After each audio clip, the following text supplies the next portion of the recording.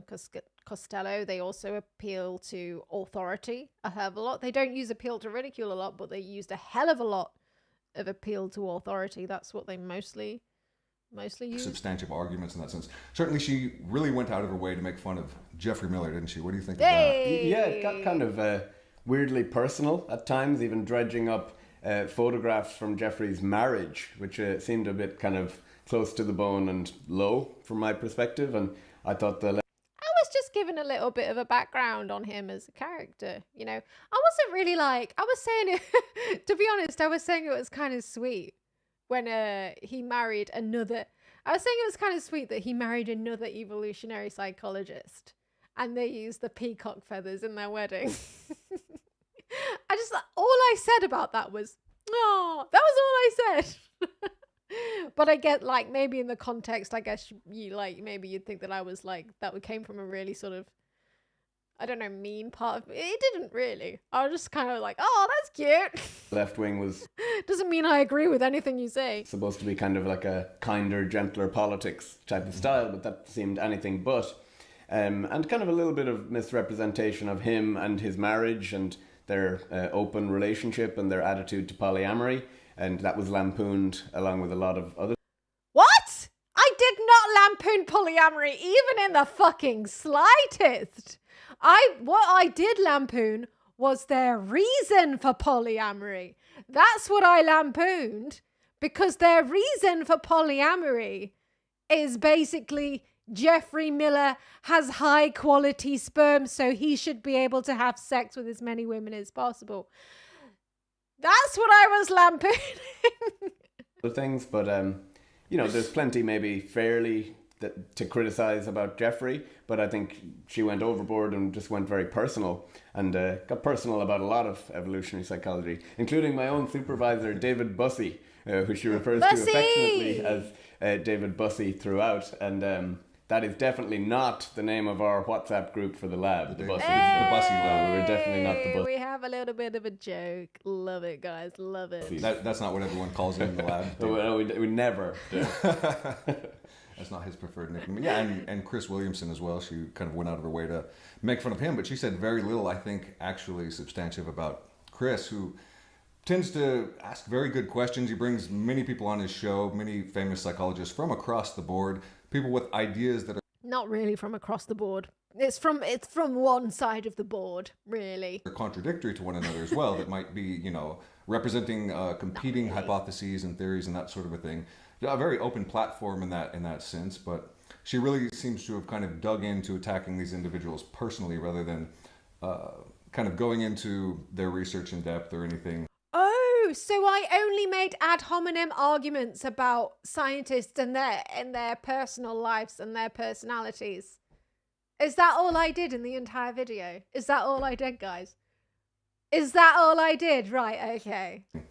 Along with that weight. And I think she's also kind of associated a lot of positions with other outgroup figures and kind of fringe figures. I know she mentioned a dog trainer in there. She has Ben Shapiro in there. I think she has, who was the other right-wing guy? Stephen Crowder. I included such a small clip of a dog trainer in there as an example of this is why, like, this is how evolutionary psychology has, like, reached out through culture, like, so wide. Like, it was an example of, like, this infiltrates everything. And they're, like, using that as, like, oh, she used a dog trainer in her video. Cliff came in there, Jordan Peterson was in there, anyone kind of seemingly right-wing and bad. I think the goal was to try and position evolutionary psychology as some sort of conservative, goal-aligned move. Yeah, that's pretty much what it is, though, so I couldn't really help that. Movement, which is very strange to me because I consider myself personally quite left-wing person. Coming from Ireland, moving to America, a lot of the policies I'd be in favour of are kind of centre-left, left-wing policies. But yeah, this is a strange kind of sleight of hand to kind of guilt by association, associate evolutionary psychology with some bad actors. Yeah, and like Tara Swart, who's that?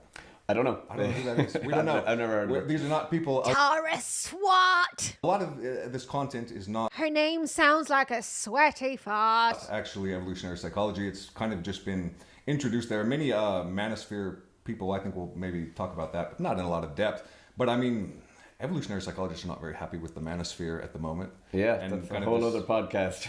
Yeah, so not much of this video was actually dedicated to actual science material, but this video we're going to do is going to be Not much of my video was dedicated to actual science material, apparently. Wow.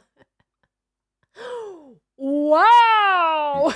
as we tend to do. Much The amount of fucking PDFs I had to read for that video.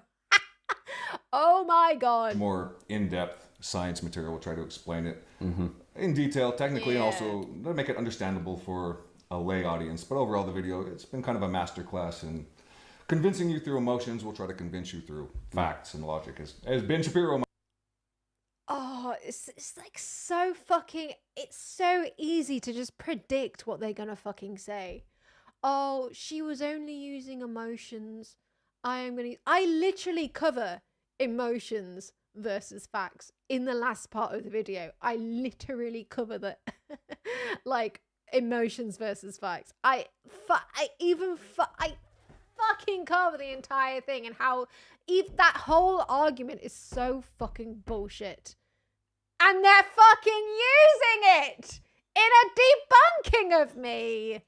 I might say, although I can't say I've ever watched his shows, but tell us about the EEA. Yeah, so one of the first kind of fundamental misunderstandings of evolutionary psychology in her video centered around this idea of the EEA, the environment of evolutionary adaptedness. And Mooncat seems to suggest that we can't derive any hypotheses about the way the human mind works that are based on our ancestral environment, because she thinks we have no idea what that was like. Number one, that's just not true. We have plenty of evidence of what our ancestral environment might have looked like, including current hunter-gatherer societies and small-scale societies that kind of sit. I covered that in the video. I covered it in that you can't compare current hunter-gatherer societies to ones that happened thousands of years ago. It seems similar to our ancestral way of life.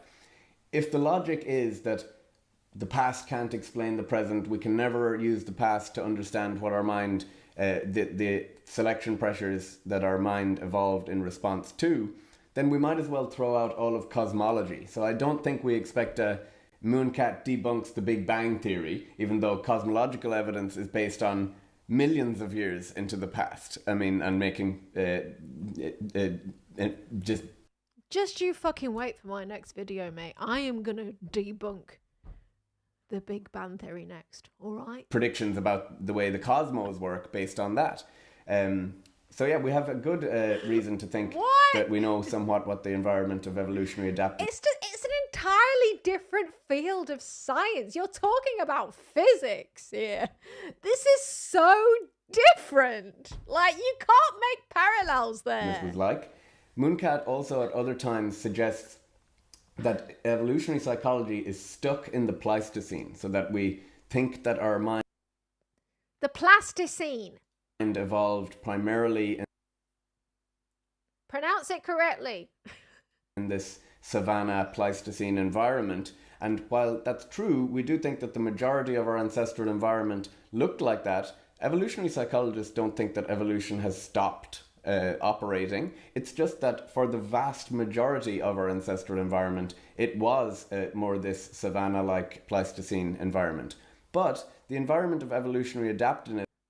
I explain why I disagree with this theory in the video.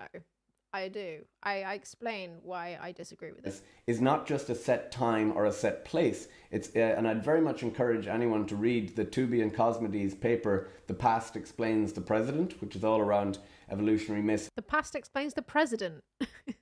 No, it doesn't. mismatch and how we can actually use the EEA to make predictions and understand how the human mind operates today. That's a seminal paper from evolutionary psychology. Okay, it's a little bit older, which Mooncat seems to have an issue with, but it's still a seminal paper. So our mind evolved in response to that environment, and it doesn't mean that evolution is ongoing. I don't think so. I think our minds evolve in response to current cultures, to immediate surroundings. I don't think our minds evolved in this sort of like savannah environment and then we just stuck there. What we did was our minds, like it would take like you would have to be like big brain Wojak to be able to evolve to deal with a certain environment. Like you would need so many fucking synapses to be like, this is what fire is. Oh, this is like, you would need so many synapses for that. So what our brains actually evolved to do is to wire themselves into whatever is currently going around in their environment immediately. And that involves culture. That includes culture. Like, we get wired into culture, like literally as soon as we're born. That's how our brains work, like, so efficiently. Because if we didn't do that, like, we'd have to have like big alien brains. It just wouldn't fucking work.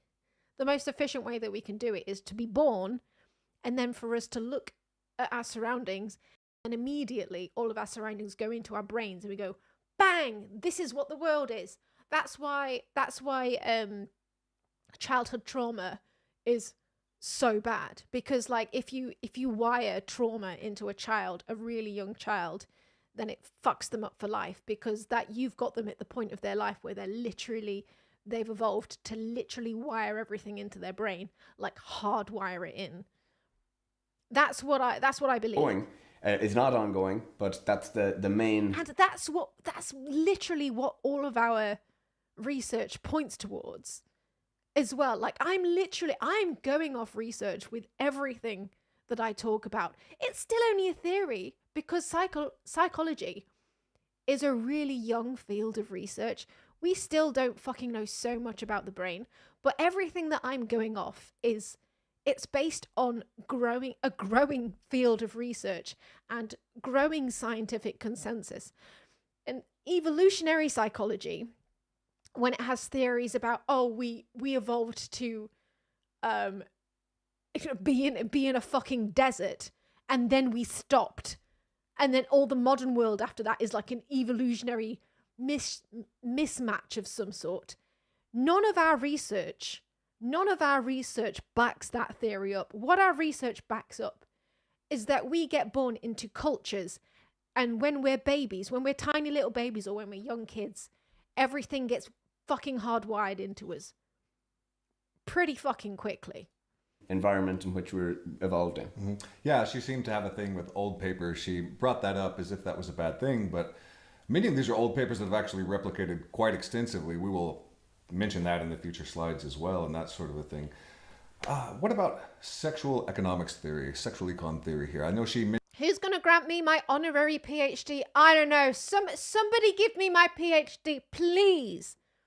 What's he talking about now? Sexual economics. Sex is a female resource for social exchange and heterosexual interactions. Oh, God. Mentioned that. This was one of the things that she just kind of tried to poke fun at, but what are we looking at here? Yeah, so sexual economics theory is the crude way to describe it is that women control access to sex as a resource because men really, really want it. And one thing they can do with that high level of sexual desire that men have is that they can monetize it. So Mooncat actually made a tongue-in-cheek comment. I took one pill, now I've got a PhD. Consistent with the view of sex as a female resource, this is a severe gender imbalance in prostitution. The majority of prostitutes are women, and the vast majority of clients are men. Oh, really? Is that they can monetize it. So Mooncat actually made a tongue-in-cheek comment of, should I be investing stocks in my own sexuality, as if this was kind of hilarious. But actually, yes, it was a hilarious joke. Good. I mean, like, OnlyFans is predominantly female driven. No, okay. The joke actually, he's missing the point of the fucking joke. Oh no. The joke actually was that I was talking about how women supposedly get more attractive to men when they're ovulating during a certain part of their cycle, and my joke was, I'm about to ovulate. Should I be investing stocks in my own sexuality right now? That was the joke. Oh, he's fucking missing it, man. Good. I mean, like, OnlyFans is predominantly female-driven, male consumer, overwhelmingly. And that's not just because we've taught women to not buy sex from men. Men buy sex from women cross-culturally. They take all of this like so literally. That's the problem, though. Like, William Costello sat there like, oh, we've not taught people to do things. I'm not saying we've taught people to do things either. It's culture. It's the way people act around you that teach you how to act. Literally, from the point that you're a fucking baby, a small child, an older child, to a teenager, to an adult, there's people around you just doing shit. They're not telling you to do anything. They're just acting in a certain way. And those people around you that are just acting within a culture, they're wiring things into you. Culture is circular. Like, you act in a certain way, you are passing that down to younger generations. Like, no one's like fucking going around telling kids.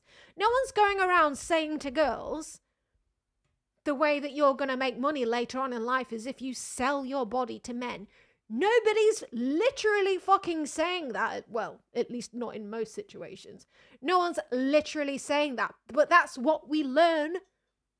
That's what we learn from culture. And that's progressive people try and move beyond that by changing culture. And you're never going to change it if you're just like, oh, well, that's how we're wired, bro. Cross-historically, anytime you introduce any currency, it's because access to sex from women is a more valuable reproductive resource. So the idea is women control access to sex as a resource, men control access to long-term commitment as a resource, and so it can be exchanged in a type of economics, which seemed to not sit right with... It's so fucking capitalism brained, isn't it, as well? Everything is an exchange, bro. With Mooncat, but the idea of market behavior in relation to any mating behavior doesn't seem to sit right with a lot of people. A lot of people seem to bristle at the idea of the mating market, and they don't like the idea that our mating behavior behaves like a market. But it does. There are certain traits that are valued less or more. We compete in it, you're chosen in it, and you try and appeal to someone who's going to select you. That's absolutely the way it behaves, and I can't think of a better word. But yeah, so sexual economics theory, there's a reason why my OnlyFans isn't ever going to take off and be very popular, whereas... Mate, you've not tried. It might. Don't give up. A lot of women can turn to that and monetize their sexuality in a way that men can't. Yeah, absolutely. And I think sex ratios are a good example of that as well, and the effect that they have. It's interesting because a lot of research on sex ratios, right, when you have a disproportionate number of men or a disproportionate number of women, this is actually cross-cultural research. So one of the objections was kind of a reliance on weird samples or primarily Western samples, college-educated students and that sort of a thing. But this is very international research across a lot of different populations, and we see kind of how sex ratios impact the market in that sense. You kind of, I'm sure you're very familiar with all of this. Yeah, for sure. And just like any market, if you're the scarcity in it, you kind of call the shots on how that market behaves. And men are typically... See, this is true. This is true. Guess what? Guess where it's true? On dating apps. You know why? Because on dating apps, there are less women than there are men. Do you want to know why there's less women than there are men? You don't even need me to tell you why there's less women than there are men on dating apps. It's just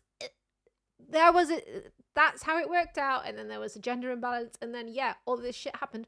But it happened in the context of dating apps. It literally didn't happen in real life. If that's how real life sexual dynamics actually happened, there would be more women than men in real life as well. But there isn't. There is an equal number. More short-term oriented, and that was something that Mooncat had an issue with as well, and we'll get into why men are more short-term oriented, but they are, and that's a very consistent finding throughout history, cross-culturally. But also, just to pick up on the weird studies idea. So Mooncat rightfully pointed out that a lot of psychology studies are dependent on weird samples, which means Western, educated, industrialized, rich, and democratic. And Joe Henrich had a very famous paper that found that 96% of psychology participants in the studies come from a weird country, which just weird countries house just 12% of the world's population. Now, evolutionary psychology is far less egregious on this front. Some of the seminal papers from the 80s and all the way through until the current day, evolutionary psychology papers consist of 30 to 50 cultures, 30 to 50 different countries. That is very... 14 nations, 37 nations? I mean, what nations are those, really? Unheard of compared to most social psychology. So just to put an actual figure on it, I think evolutionary psychology... But the thing is, though, like, even though you say, we did studies across loads of different cultures, the thing is, most countries are less developed than the West. So like you can be like, yeah, people are mostly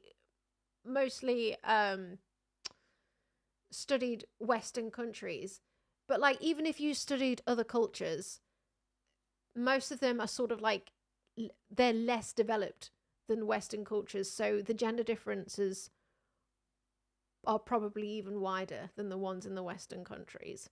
So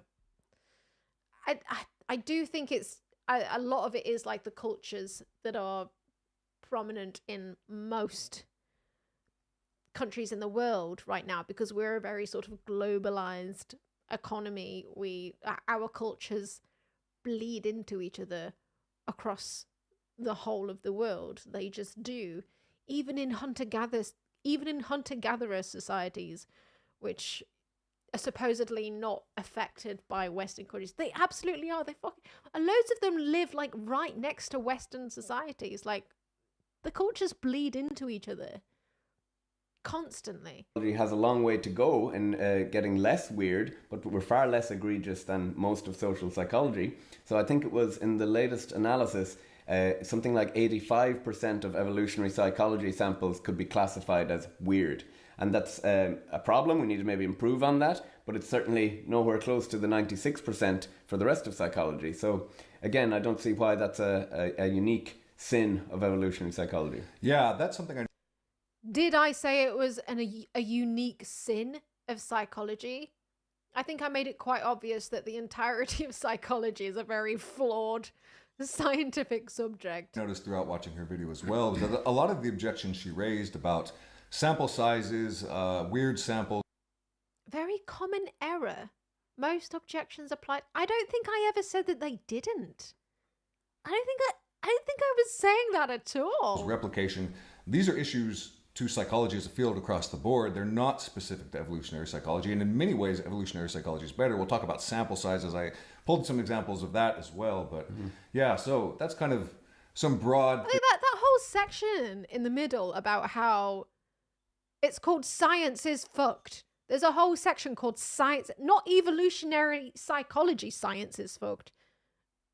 That chapter of the video is called Science is Fucked. I'm not even talking about just psychology. I'm talking about science as a whole is fucked. Things that we saw watching this video. Let's go on now to the next. One more thing, Alex, before we go on the replication crisis. And evolutionary psychology is relatively immune to this replication crisis. So evolutionary psychology, and our lab is writing a paper on this at the moment actually, has a unique style of replicability. So not only do we find pinpoint effects in a lab and replicate them over and over again in multiple different labs around the world, we can do that, but what evolutionary psychology does is we find a converging line of evidence, like a net of evidence from different subdisciplines. So that's a unique standard for a field to hold itself towards, and which is directly contra to this accusation of evolutionary psychology as being unfalsifiable, just so stories that isn't very well evidenced. I don't know of any other subfield of psychology that necessitates triangulating hunter-gatherer evidence, survey data, behavioral data, experimental data, developmental. And there's a really good paper. He just doesn't understand how, like, even all of that data could be, like, just so biased by current culture. Like, this is what I cover in the video. He's like, oh, we go from survey data, from hunter-gatherer society data. All of that data, all of it, is seen through the lens of the current culture that you're collecting that data in. You don't understand this. Paper from David Schmidt on this about how we recognize an evolved psychological adaptation and the converging lines of evidence that you need for that. So that's again, evolutionary psychology much less egregious than any other type of psychology there. Yeah, that's true. Very good points there. Very good. Contrasting evolutionary psychology with the standard social science model, right? Often called kind of the blank slate. You've done this in a recent paper, actually, haven't you? What did you kind of find there? I never. If he's going to start saying that I advocated for the blank slate theory, I never fucking did. I never said I'm a blank slatest. Yeah, so we had a recent paper came out that found that the standard social science model, or the blank slate kind of view of the mind, when it was compared by one author to evolutionary psychology, it appeared at first to be outpacing evolutionary psychology, and it looked like most people were not adopting the evolutionary psychology lens to their work.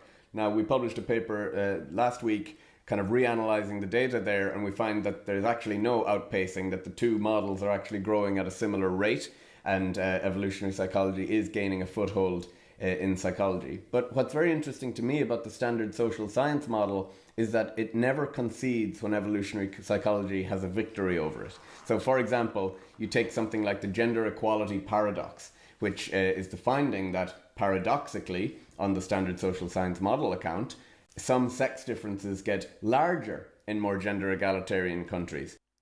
I fucking covered this in the video as well! Is he going to say that? And that is precisely... There's a whole section on it! On the frickin' STEM studies! On the women in STEM! the opposite of what the standard social science model, or the blank slate, everything is I covered how much of a bullshit study this was. learned from culture. I literally explained it. Model Did they watch my video? would predict. And still, there has been no concession from standard social science model scholars that the evolutionary view, which can explain this paradox, that when you're actually freed up, you can act on your evolved preferences more so. That's why we have bigger sex differences in gender egalitarian countries like Norway, Denmark, and Sweden. There still has been no concession from standard social science model scholars. And I wager that... Because they looked at it and they saw that the study was bullshit. It was completely cooked numbers. if the findings were the other way around, that if sex differences diminished in more gender egalitarian countries, this would be shouted from the rooftop as a win for the standard social science model. So it's like a very unfair fight insofar as we keep kind of being more predictively powerful but never getting any credit for it. Yeah, it's No, like the people that made that study. What's the name of he was called David Geary. One of the guys who authored that study was called David Geary. And he started out his career. He's always been an evolutionary psychologist, and he's always been a bit of a misogynist, and he's always been trying to sort of scientifically figure out why men are better than women, specifically at STEM subjects. And he started out his career writing studies about where he'd supposedly found that men are better than women at STEM studies. That's how he started out his career. And he started out his career writing out, this is what we found. Men are better than women at STEM subjects. This is what we found. And this is clearly because evolutionarily, blah, blah, blah, blah, blah, men needed to do this back in the Pleistocene. And then, recently, what we've done somehow culturally is we've allowed women to catch up with men, even overtake men in STEM subjects. We proved him wrong. We proved David Geary wrong. But we are still marred with the problem of women do not go into STEM jobs as much as men do. This is clearly a cultural issue because they feel like they're a little bit pushed out of these jobs for whatever reason. This is a cultural issue that, things like DEI are going to have to fix. But because David Geary was proved wrong, women are not actually worse at STEM than men. What he now actually does with his career is he tries to prove why women actually don't emotionally want to do STEM, even though they can do it a bit better than men. He's conceded that women can at least do STEM as well as, or even better than men now. He's now trying to figure out why, scientifically, evolutionarily, women just don't emotionally want to do STEM as much as men do. Basically, his entire career is just like looking at cultural problems and trying to make them working back and trying to make them evolutionary. It's just, he can't just admit he's wrong. Interesting. That's I see some similarities there, kind of between the way the manosphere clings to old hypotheses and also kind of to the SSSM in that sense that when older findings are not replicating, when the evidence is not kind of showing those, they just kind of stick to it and continue to shift the goalposts, which is, we'll talk about some of this ovulatory shift research in evolutionary psychology that has not replicated, but that's not something that evolutionary psychologists tend to do. When something doesn't replicate, it's typically, you move on from that, you come up with something else. But what about modularity of the mind? I think she kind of was making fun of that a little bit, this idea that the mind has evolved some domain-specific modules to solve kind of adaptive problems and that. Yeah, so evolutionary psychology suggests that we have specialist psychological mechanisms to solve specific problems. Maybe the blank slate kind of theory of the mind is that we have a domain general learning mechanism that learns everything from culture, that it comes equipped with some very basic instincts and the rest is kind of learned from culture. But she actually poked fun at one idea that in evolutionary psychology, we never see learning and evolved as competing hypotheses for a behavior or for a psychological tendency, because we come equipped with evolved psychological mechanisms for certain types of learning. So John Tooby, who passed away recently, he had a famous quote where he said, "Students often ask me, which caused the behavior, instinct or learning?" And he said, a better question is, which instinct caused the learning? So we have key developmental periods where we learn certain behaviors. So we all have a universal learning mechanism to learn language, but we don't have the same language. So it depends on what environmental input you get in. But this idea of critical windows for learning certain types of behavior is uncontroversial in developmental psychology. So the idea that Mooncat was kind of sneering at that idea seemed very strange to me. I sneered at specifically one person's idea of modular theory. What's his name? The guy with the curly grey hair. What's his name? It's escaped me now. The guy with the crazy curly hair, the grey. Gandalf. Steven Pinker, that's him. I sneered at his because he has an entire list of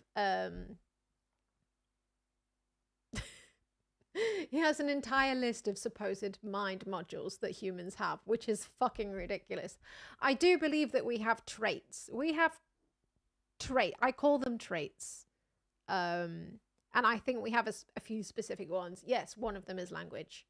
And it very much is down to your environment, how you learn language, obviously. Like one of them is sexuality, and one of them is, I don't know, I can't think of another one, but you know what I mean. There's a few sort of very basic ones, but like when you're a kid, they get wired into you, like how to use each of these traits gets wired into you when you're like really quite young. You learn a lot of things. He's saying that I'm sneering at the whole idea of like mind modularity. I don't like to call it mind modularity. I don't think that's really the correct way of describing it. There's also something about that some psychological mechanisms require activation by your input. So an analogy I would draw there is, think of calluses on your hand. No one would doubt that every human has the ability to create calluses, but you may never need to. If you don't encounter abrasion to your hands, you may never produce a callus. You may never produce that behavior or that effect. So does that mean that human didn't have those genes? No, of course they did. They just needed the environmental input. So we are evolved to learn. We come equipped with certain learning mechanisms for certain types of content. Language is a good one. And learning versus evolved is absolutely not a conflict at all. We would actually predict that that's the way the mind works. Yeah, absolutely. I think that's something a lot of people get wrong kind of in the nature versus nurture debate. They tend to think that it's one or the other, but it's always kind of an interaction between genes and environment. I mean, that's considered just axiomatic. I literally say this in the video. I say it's like your traits are influenced by both your genes and your environment. I literally say that in the video. In personality psychology now, the idea that it is these two things and it's the interaction of them that produces phenotypic expression. But I wonder to what extent Mooncat actually believes in a real blank slate. It seems like she kind of leans in that direction, but certainly kind of in popular culture or folk psychology, a lot of people continue to believe in the blank slate. I think it's important that they know, like, across psychology broadly, that is out. And yeah, and even things like developmental periods. I mean, this is not from evolutionary psychology originally. We observed these developmental periods, critical periods for learning and development, long before there was perhaps an evolutionary perspective on that. But understanding it in an evolutionary perspective explains it a lot better, doesn't it? Yeah, and just this idea of the blank slate versus the evolutionary, this is where I get back to the creationist style of thinking. It's kind of like putting things in air quotations and saying evolved or ancestral environment and kind of making a joke of it. It's not an argument. And actually it's preposterous to think of the other argument. It's preposterous to suggest that our mind operates, evolution applies just from the neck down. That just seems so strange. I literally never said this. Or that maybe evolution doesn't apply anymore to us, that our base instincts are just all very deep lizard brain that we no longer have any relevance. I don't know what really she thinks, because she never puts forward a clear alternative theory. She just... What?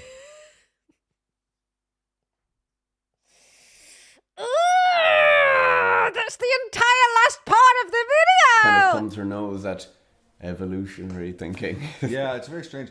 People seem to think that we're very different and special compared to other animals, or even that we're not animals. That seems almost to be implicit in a lot of the way people think, even if they probably don't reject the theory of evolution explicitly. I swear though, a lot of haters,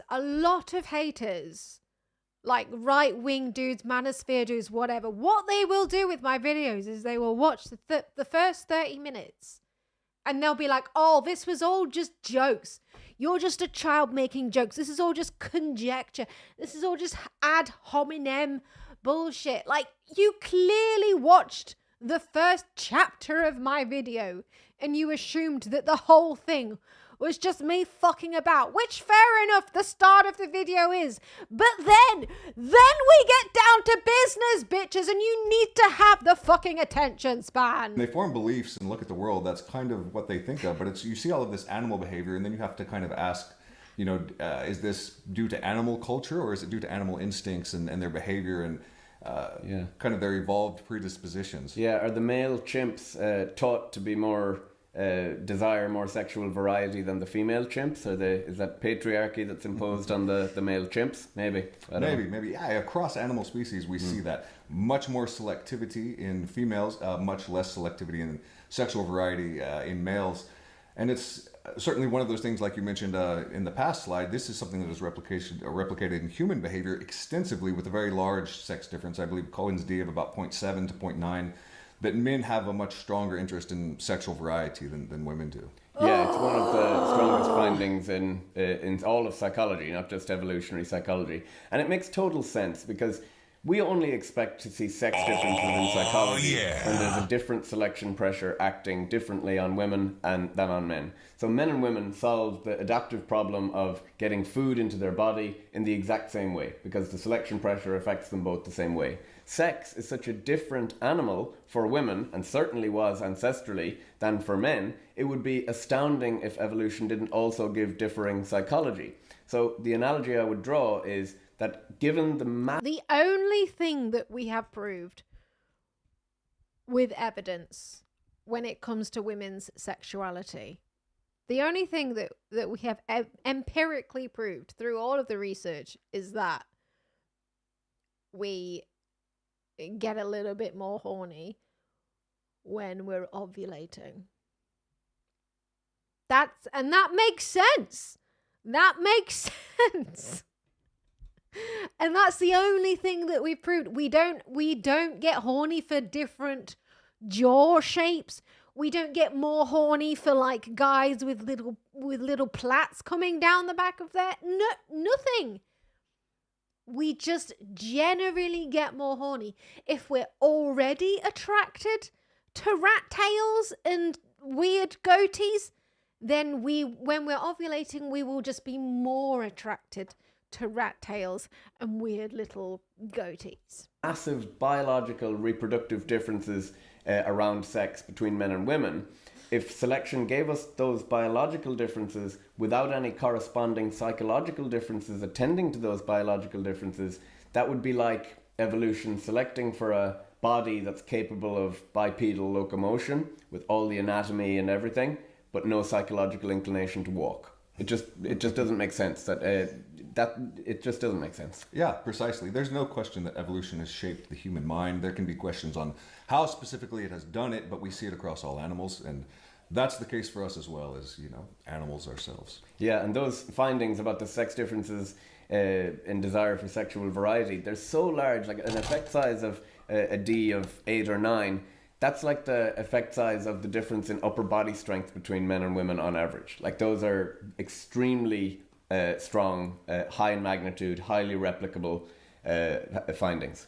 Yeah, the way I came across evolutionary psychology initially was studying relationships. I didn't have an evolutionary perspective, and I realized anytime you read research on romantic relationships, human relationships, sex, they're always citing evolutionary psychologists because it's been so incredibly influential in understanding human relationships that there's almost, a very large overlap at this point where it's like you're not going to study sex or relationships without an evolutionary perspective. Yeah, we're a sexually reproducing species. Every single one of us is here today because an unbroken chain of our ancestors solved the problem of mating for long enough to reproduce. It's a big problem, so it's number one issue in people's minds. My answer to that is, I explained this in the video, but just to recap, one of the traits that we have traits such as we all have 2 arms, we all have 2 legs, we all have a head in much the same way. We all have the trait of sexuality. Within that trait is variance, and what genes do and what evolution made genes do is create as much variance as possible, because there is, within a species, there is robustness in variation. So like your genes, like such as how long your legs are, or how curly your hair is, or what color your skin is, or what color your hair is, whatever, there is variance in genes within traits, and there is variance within the trait of sexuality. Sexuality is a trait because, yes, it helps us reproduce, but it expresses itself in varied ways, extremely varied ways, because that's what evolution does. It makes as much variance as possible because that makes us robust. So if some fucking awful shit happened one day and, like, I don't know, some fucking awful tornado came down and killed everyone that was straight and only left people that were bisexual on Earth, well, you know what, the human race survived, didn't it? That's why evolution makes variance. So people with certain genes, at least some people with certain genes, make it through most things. That's why we have variance. We don't make bottlenecks of genes because that would make us less robust as a species. So sexuality is one of the traits that makes variance. Over time, it's only going to get more and more and more and more varied as we keep on fucking each other randomly. We're just going to get more and more and more variance. And sexuality is a trait which has a lot of variance within it. Same goes for your gender identity. The same goes for loads of shit. You have traits in your brain as much as you have traits in your body. The sexuality trait was not evolved to be like, ooh, I'm a woman, therefore I'm attracted to man. That's not how it works.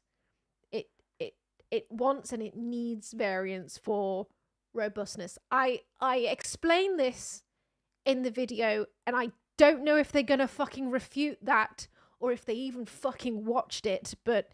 And so the evolutionary view can be enormously informative, particularly in mating, but across all domains. But I'm most interested in mating anyway. Yeah.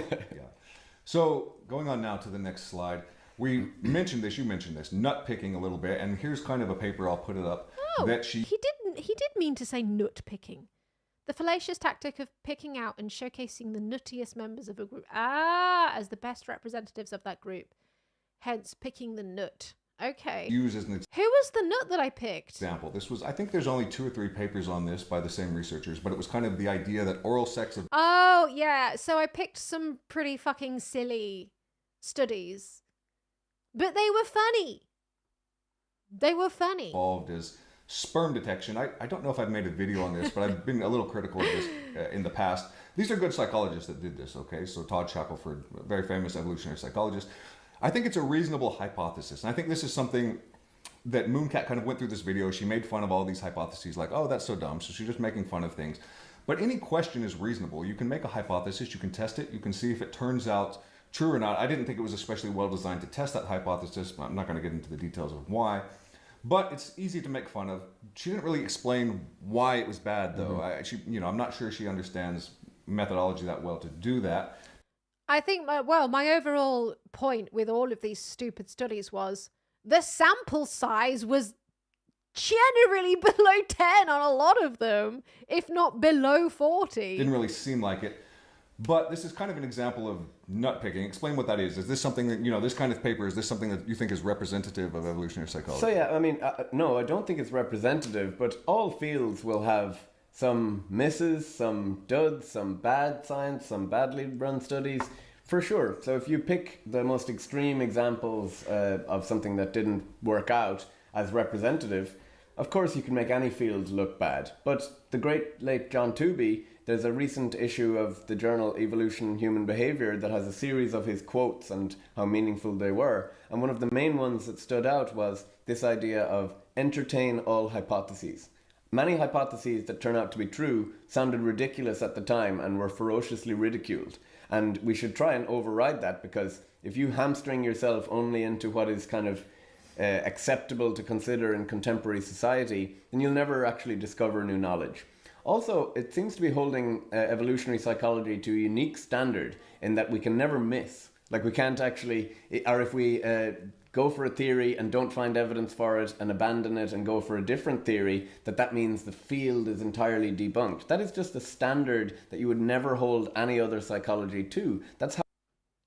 Did I do that though? I'm pretty sure that I took every theory that you had and debunked it. I didn't just take one. I'm pretty sure I took them all and debunked them all. How science is done. You form a hypothesis, you make your predictions from that theoretical framework, and you try and find evidence for it. And if you don't persist with that theory. So yeah, we should entertain all hypotheses. Also in evolutionary psychology, there's competing hypotheses often, and that's normal science again, but it seems to be kind of ridiculed, a normal part of science that's ridiculed when applied to evolutionary psychology. It's very strange. Yeah, and kind of like you mentioned, if we look at replication rates and all that, I mean, evolutionary psychology is doing pretty well. If you want to ridicule things for their You know why? Because it's measuring culture. Evolutionary psychology studies are measuring culture. What the hell? Whatever the fuck is going on in culture right now. That's why they replicate so well. We can just look at social psychology broadly. I mean, do you remember power poses? The idea that, if you did your power pose, then you would be more confident. They were very influential things, kind of coming from this blank slate model. It's like the easiest way of getting a psychology study replicated. If you're measuring something that people are kind of aware that they're supposed to be doing anyway, that's the easiest way to get a study to be replicated. Like other psychology studies are harder to be replicated because they're trying to test in what situations people are more likely to cheat or be dishonest or be disgusted or whatever.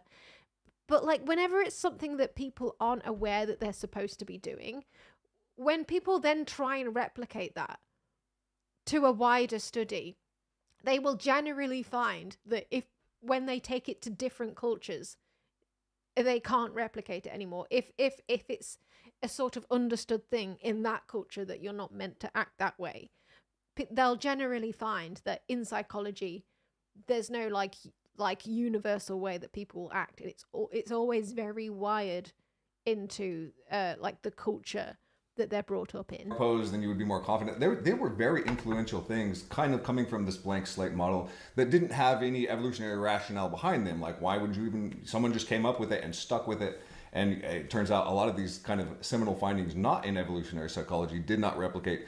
Probably because they did not have kind of good theory behind it to begin with. Exactly right. So there's a lot of reasons for the replication crisis, maybe bad incentives in science to kind of publish novel findings and, you know, lots of different reasons, p-hacking, things like that. But one is this lack of theoretical framework. And Joe Henrich and Michael Murthy-Krishna wrote a paper on this. A lack of good theory is a major contributor to the replication crisis. And evolutionary psychology actually could be perhaps an antidote to that, because our findings are generally pretty... There's many reasons for the replication crisis.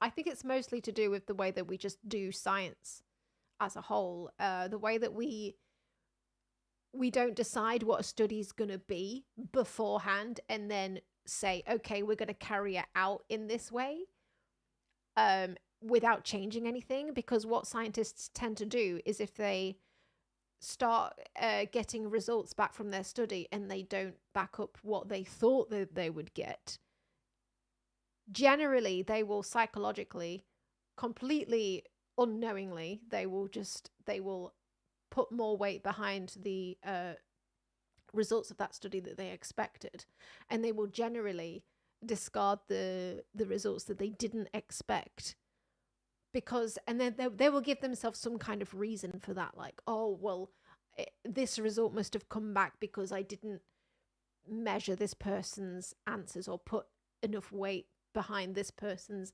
answers, or I put too much weight behind this person's answers when I was building my statistical model, or whatever. There are so many ways that you can cook data that you don't even fucking realize that you're doing as a scientist. And we have to figure out ways to like work around human bias in science. And we've literally not figured out how to do that yet. Replicable. We don't tend to want to persist with a theory if it's not replicated. And again, yeah, it just seems to be that if evolutionary psychology has a finding there's this conception of evolutionary psychology that it's unfalsifiable. We were working on a paper in our lab where we actually showed that that's not the case, where we go through maybe 4 or 5 different theories that are well falsified within evolutionary psychology. And that's good, that's normal. You should try and falsify your own theories, try and find evidence of alternative theories. But it seems like people don't allow evolutionary psychology to do that without saying, oh, that's evidence that it's all debunked. And that's just very strange to me. Yeah, so if people don't understand, you have a theory which is kind of like the broad explanation for phenomena, then you have hypotheses, like the specific things that you want to test. But if you need a theory, I mean, the theory of evolution is a pretty good place to start, you know, as far as just coming up with something from the blank slate or out of the blue. I mean, we know that, you know, evolution is real. The theory of evolution certainly has a lot behind it at this point. Well, I hope we know. I thought we knew until I watched this video. Until this video, now I don't know. But I'm waiting for the debunking the Big Bang. Yeah. So that's going to be a hit. All right, that's the one I'm going to do next. All right, okay. I did say that I was going to not stream as long. I'm not going to stream till 4 a.m. and I'm going to not drink as many beers, and I am getting a little bit tired. I've had a long day. I've had a very long day. I got myself a new mobile phone contract.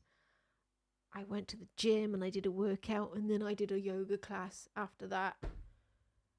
I was doing some Letby research. It's been a long day, guys. So I do want to finish this video though, so I will finish this video.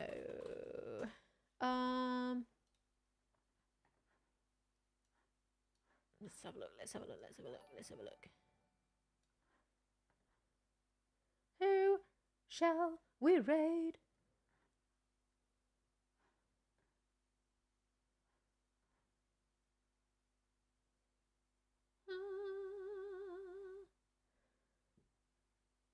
Oh, no one who's raided me recently is online, you bastard. Yeah, I did a gym workout and then yoga. and then yoga.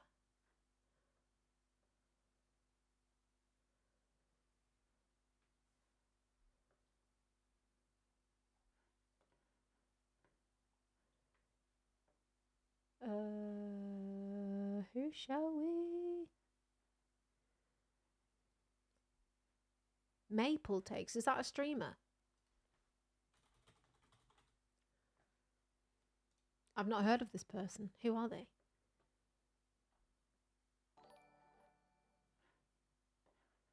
Okay. If they're an awful person, it's not my fault. I don't know who they are. All right, love ya. And I will finish this video another night, but I'm getting tired. And I did tell myself I'm going to stop myself from drinking this. I'll save it for another stream, okay? The peanut butter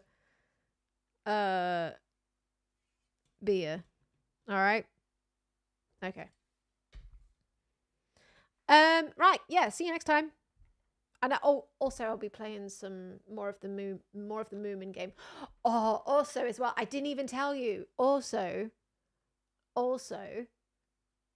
there's a new freaking 2 Point game coming out. I'm obsessed with 2 Point Hospital. I'm obsessed, and 2 Point Campus. Obsessed. There's a game coming out called 2 Point Museum. And it comes out at the start of next month. I've already pre-ordered it, and it's available on Steam on Mac as well, so I can just fucking download it and play it on stream. So you know what? Fuck it, I'm gonna play it on stream. I don't know how entertaining I'll be playing it because I get very serious playing these games. Very serious. But I think I'll be so excited that I'll probably be quite entertaining to watch anyway. So yeah. I can't wait for it. I can't wait to play it. 2 Point Museum. Okay, right. Raiding Maple Takes. I'll see you next time, guys. Love ya. Love ya. Bye-bye. Bye-bye. Trump pretending to be religious. Exactly. Yeah. There's religious tensions, but just used for some other dumb shit. Yeah. Yeah. Yep. 100% dub.